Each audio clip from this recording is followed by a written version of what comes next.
Hello hello അപ്പോൾ എല്ലാവർക്കും പുതിയ വീഡിയോയിലേക്ക് സ്വാഗതം. അപ്പോൾ ഞാനിത് ആദ്യമായിട്ട് എൻ്റെ ലൈഫിൽ ആദ്യമായിട്ടാണ് ഞാൻ മന്തി ഉണ്ടാക്കാൻ പോകുന്നത്. ഒരുപാട് പേരുടെ ആ വീഡിയോസൊക്കെ കണ്ടിട്ട് അതിൽ നിന്ന് എൻ്റെ ഐഡിയയിൽ ഉണ്ടാക്കുന്നതാണ് ഈ മന്തി. അപ്പോൾ അതിലെന്തെങ്കിലുമൊക്കെ ഒരു മിസ്റ്റേക്കൊക്കെ വരാൻ ചിലപ്പോൾ സാധ്യത ഉണ്ടാവും. അപ്പോൾ നമുക്ക് ഒരുമിച്ച് ഉണ്ടാക്കാം. അപ്പോൾ ആദ്യമായിട്ടാണ് ഉണ്ടാക്കുന്നത്, ശരിയാവോ ഇല്ലയോ എന്നൊന്നും അറിയില്ല. അപ്പോൾ നമുക്കിത് ചിക്കനൊക്കെ ഞാൻ കഴുകി വൃത്തിയാക്കി വെച്ചിട്ടുണ്ട്.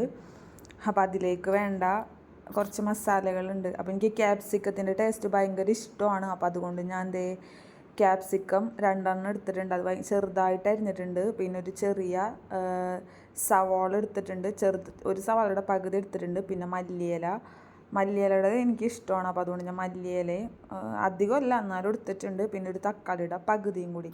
ഇതെല്ലാതും കൂടി നമുക്ക് കഴുകി വൃത്തിയാക്കി വെച്ചേക്കുന്ന ചിക്കനിലോട്ട് നമുക്ക് ഇട്ട് കൊടുക്കാം. പിന്നെ ഇതിലോട്ട് ഞാൻ മാഗി ക്യൂബ് ഉപയോഗിക്കുന്നില്ല. അപ്പോൾ അതുകൊണ്ട് ഇതിലോട്ട് ചിക്കൻ നമ്മൾ കഴുകി വൃത്തിയാക്കിയിട്ട് അതൊരു ഫോർക്ക് എടുത്തിട്ട് നമ്മൾ ഒന്ന് ഹോളിട്ട് കൊടുക്കണം. അപ്പോൾ ഈ മസാലകളൊക്കെ ആ ചിക്കൻ്റെ ഉള്ളിലോട്ട് ഇറങ്ങാൻ വേണ്ടിയിട്ടാണ്. അപ്പോൾ മാഗി ക്യൂബ് ഇടുന്നില്ല, കളറൊന്നും ഇടുന്നില്ല. അപ്പോൾ അതിൽ ഉപ്പും കൂടി ആഡ് ചെയ്യുക. പിന്നെ നമ്മുടെ സ്പൈസസ് കരയാമ്പൂ, തക്കോലം, പിന്നെ കുരുമുളക്, കുറച്ച് ജീരകം, കറുകപ്പട്ട, അങ്ങനത്തെ കുറച്ച് ഇതൊക്കെ ഉണ്ടല്ലോ സംഭവങ്ങൾ, അതൊക്കെ നമുക്ക് ഇതിലോട്ട് ആഡ് ചെയ്ത് കൊടുക്കാം. പിന്നെ നമ്മൾ ഇതിലോട്ട് കുരുമുളകിൻ്റെ പൊടി ആഡ് ചെയ്ത് കൊടുക്കണം. പിന്നെ ഇഞ്ചി വെളുത്തുള്ളി അതൊരുപാട് വേണ്ട, കുറച്ച്, ഒന്നില്ലെങ്കിൽ പേസ്റ്റായിട്ട് ഇട്ട് കൊടുക്കുക, അല്ലെങ്കിൽ ജസ്റ്റ് ഒന്ന് ചതച്ചിട്ട് ഇട്ട് കൊടുക്കാം. പിന്നെ ഇതെല്ലാതും കൂടി ഇടാം. പിന്നെ നമ്മളെ മെയിനായിട്ടുള്ളത് സൺഫ്ലവർ ഓയിൽ, അതും നമുക്ക് വേണം. ഞാനിതിൽ 1.5 കപ്പ്, ഒരു ചെറിയ ഒരു കപ്പിൽ ഒരു കപ്പ് 1.5 കപ്പ് സൺഫ്ലവർ ഓയിൽ ഒഴിച്ചു കൊടുക്കുന്നുണ്ട്. പിന്നെ ഇതൊന്നും ആഡ് ചെയ്യില്ല, ഓയിലൊന്നും ആഡ് ചെയ്യില്ല. ഈ ഒഴിക്കുന്ന ഓയിൽ തന്നെ ഉള്ളൂ. അപ്പോൾ അതനുസരിച്ച് ആഡ് ചെയ്ത് കൊടുക്കാം. പിന്നെ പറയാൻ വിട്ടുപോയി, പിന്നെ നമ്മൾ ഫുഡ് കളറൊന്നും ആഡ് ചെയ്യുന്നില്ലല്ലോ.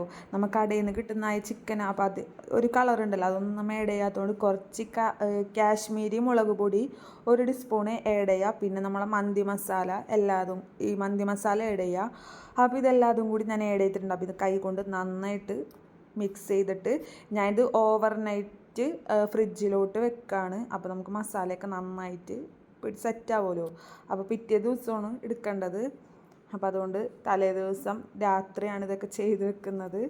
അപ്പോൾ എന്താണ് ആവുന്നതെന്ന് എനിക്കറിയില്ല. ഞങ്ങൾക്ക് ആ വീഡിയോയിൽ ഇങ്ങനെയൊക്കെയാണ് കണ്ടത്. അപ്പോൾ ആ ഒരു ഐഡിയയിലാണ് ഉണ്ടാക്കുന്നത്.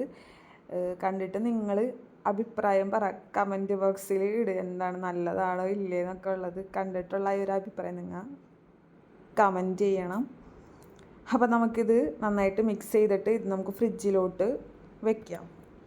ഞാൻ നേരം വെളുത്ത് ഫ്രിഡ്ജിൽ നിന്ന് എടുത്ത് 1 മണിക്കൂർ പുറത്ത് ഒന്ന് സെറ്റാവാൻ വെച്ച്, എന്നിട്ട് ഫുള്ള് തീയിൽ നമുക്ക് ഗ്യാസിലോട്ട് വെക്കുമ്പോൾ നമ്മൾ ആദ്യം തന്നെ ഒരു പാത്രം എടുക്കുക. എന്ന് വെച്ചാൽ നമ്മൾ ആ റൈസും കൂടി ഇതിലേക്ക് ആഡ് ചെയ്യണം. അപ്പോൾ അതിനനുസരിച്ച് വേണം പാത്രം എടുക്കാനായിട്ട്. അപ്പോൾ ചിക്കന് ഫുൾ തീയിൽ ഞാൻ ഫസ്റ്റ് മൂടി വെച്ച് വേവിച്ചു. ഇപ്പുറത്ത് ഞാൻ അരിക്കുള്ള വെള്ളം വെച്ചിട്ടുണ്ട്. അപ്പോൾ ചിക്കൻ നല്ല തീയിൽ അങ്ങോട്ടും ഇങ്ങോട്ടും ജസ്റ്റ് വല്ലാണ്ട് നമുക്ക് നല്ല ജ്യൂസി ആയിട്ടുള്ള ചിക്കൻ കിട്ടണം. അപ്പം നമ്മൾ നല്ല ഹൈ ഫ്ലെയിമിൽ തന്നെ ആദ്യം മൂടി വെച്ച് വേവിക്കുക. അപ്പോൾ അതിൻ്റെ അകത്തുനിന്നായ വെള്ളമൊക്കെ, ചിക്കൻ്റെ ആ വെള്ളമൊക്കെ ഇറങ്ങും. പിന്നെ നമ്മിട്ട ക്യാപ്സിക്കം അതൊക്കെ ഇതിൻ്റെ അകത്ത് അലിഞ്ഞ് സെറ്റാവും. അപ്പോൾ നമ്മൾ എടുത്തേക്കുന്ന അരി സെല്ല ബസ്മതി റൈസാണ്. അത് നമ്മൾ 1 മണിക്കൂർ വെള്ളത്തിൽ കഴുകി വൃത്തിയാക്കിയിട്ട് സോക്ക് ചെയ്യാൻ വെക്കണം. നമ്മൾ നേരെ വെള്ളത്തിലോട്ട് ഇടരുത്, സോക്ക് ചെയ്യാൻ വെച്ചിട്ടുണ്ട്. നമ്മൾ പാത്രം എടുക്കുമ്പോൾ ഫസ്റ്റും തന്നെ വലിയ പാത്രം എടുക്കുക. ചിക്കന് നമുക്ക് ദം ചെയ്യുന്ന ആ ഒരു രീതിയിൽ നമുക്ക് റൈസ് ഫുള്ള് കൊള്ളണമല്ലോ. അപ്പോൾ അതിനനുസരിച്ചുള്ള വലിയൊരു പാത്രം എടുക്കുക. അപ്പോൾ നമ്മളെ ചിക്കന് സെറ്റാവട്ടെ, അപ്പോഴത്തേനും നമുക്ക് ബാക്കിയുള്ള പരിപാടി നോക്കാം. അപ്പോൾ നമ്മളെ ചിക്കൻ സെറ്റായിട്ടുണ്ട്. അപ്പോൾ ഞാൻ എന്ത് ചെയ്ത് അതിൻ്റെ അകത്തുനിന്ന് കുറച്ച് ഒരുവിധം സെറ്റായപ്പോൾ അതിൻ്റെ അകത്തുനിന്ന് കുറച്ച് ഓയിൽ, ആ ഒരു മസാല നമ്മൾ കുറച്ച് മാറ്റി വെക്കണം. നമ്മൾ ആ റൈസിലേക്ക് ഒഴിച്ചു കൊടുക്കാനാണ്. എന്നാലേ ആ ഒരു സ്മെല്ലൊക്കെ റൈസിന് കിട്ടത്തുള്ളൂ. അപ്പോൾ ഇതിൽ ചിക്കൻ ഞാൻ മാറ്റി വെച്ചിട്ടുണ്ട്. അപ്പോൾ അതിനിടയ്ക്ക് എനിക്ക് നിങ്ങളെ കാണിക്കാൻ വേണ്ടി വിട്ടുപോയതാണ്. നമ്മളെ റൈസൊക്കെ നമ്മൾ ചിക്കനിലോട്ട് ഇട്ട് അതിൻ്റെ മുകളിൽ നമ്മൾ മാറ്റി വെച്ച ഓയിലൊക്കെ ഒഴിച്ചു കൊടുത്ത്, എന്നിട്ട് നമ്മൾ ചിക്കനൊക്കെ നിരത്തി പച്ചമുളകൊക്കെ കുത്തിക്കൊടുത്ത്, എന്നിട്ട് നമ്മൾ അതൊരു സ്മോക്കി ഫ്ലേവർ വേണമല്ലോ, അതിന് വേണ്ടിയിട്ട് കുറച്ച് കരിയിൽ കുറച്ച് ഓയിൽ ഒഴിച്ച് ഒരു പാത്രം ഇറക്കി വെച്ചിട്ട് കരിയിട്ട് അതിൽ കുറച്ച് ഓയിലൊക്കെ ഒഴിച്ച് സെറ്റാക്കിയിട്ട് ഫോയിൽ പേപ്പറൊക്കെ ഇട്ടിട്ട് സെറ്റാക്കി മൂടി അങ്ങോട്ട് വെച്ചിട്ടേ അടിപൊളിയായിട്ട് നമ്മളെ മന്തി കിട്ടിയിട്ടുണ്ട് കേട്ടോ. പിന്നെ കുറച്ച് കളറിന് വേണ്ടിയിട്ട് മഞ്ഞൾപ്പൊടി ഇച്ചിരി വെള്ളത്തിൽ കലക്കിയിട്ട് അതും കൂടി ഒഴിച്ച് വെച്ചിട്ടുണ്ട്. അപ്പോൾ അടിപൊളിയായിട്ട് നമ്മളെ മന്തി കിട്ടിയിട്ടുണ്ട്. ഞാനീ പറയാൻ വിട്ടുപോയതാണ്, നമ്മൾ ചിക്കന് വേവിക്കാൻ വെക്കുമ്പോൾ അതിൻ്റെ അകത്തുനിന്ന് കുറച്ച് മസാല നമ്മൾ ഓയിൽ കുറച്ച് മാറ്റി വെക്കണം. നമുക്ക് റൈസ് ഇടുന്ന സമയത്ത് അതിൻ്റെ മുകളിൽ ഒഴിച്ചു കൊടുക്കാനാണ്, എന്നാലേ റൈസിൽ ടേസ്റ്റ് കിട്ടത്തുള്ളൂ. പിന്നെ നമ്മൾ അരി വേവിക്കാൻ വെക്കുന്ന വെള്ളത്തിൽ നമ്മൾ സ്പൈസസ് ഇട്ട് കൊടുക്കുക. സ്പൈസസ് എന്താണെന്ന് നിങ്ങൾക്ക് അറിയാമല്ലോ, അപ്പോൾ അതൊക്കെ ഇട്ട് കൊടുക്കുക. അപ്പോൾ മന്തിയൊക്കെ ഉണ്ടാക്കി കഴിഞ്ഞ് വീട്ടുകാരൊക്കെ കഴിച്ച് എല്ലാവർക്കും നല്ല ഇഷ്ടപ്പെട്ട് നല്ല അഭിപ്രായമൊക്കെ പറഞ്ഞ്. അപ്പോൾ ആദ്യമായിട്ടൊക്കെ മന്തി ഉണ്ടാക്കാൻ ആഗ്രഹിക്കുന്ന ആൾക്കാരാണെങ്കിൽ ഇതുപോലെ ഒന്ന് ട്രൈ ചെയ്ത് നോക്ക്, സൂപ്പറായിട്ട് നിങ്ങൾക്ക് കിട്ടും. അപ്പം നമുക്ക് ഇനിയും ഇതുപോലുള്ള സിമ്പിളായിട്ടുള്ള വീഡിയോസൊക്കെ ആയിട്ട് വീണ്ടും വരാം. അതുവരേക്കും എല്ലാവർക്കും ബൈ. അപ്പോൾ സബ്സ്ക്രൈബ് ചെയ്യാത്ത ആൾക്കാർ സബ്സ്ക്രൈബ് ചെയ്യുക.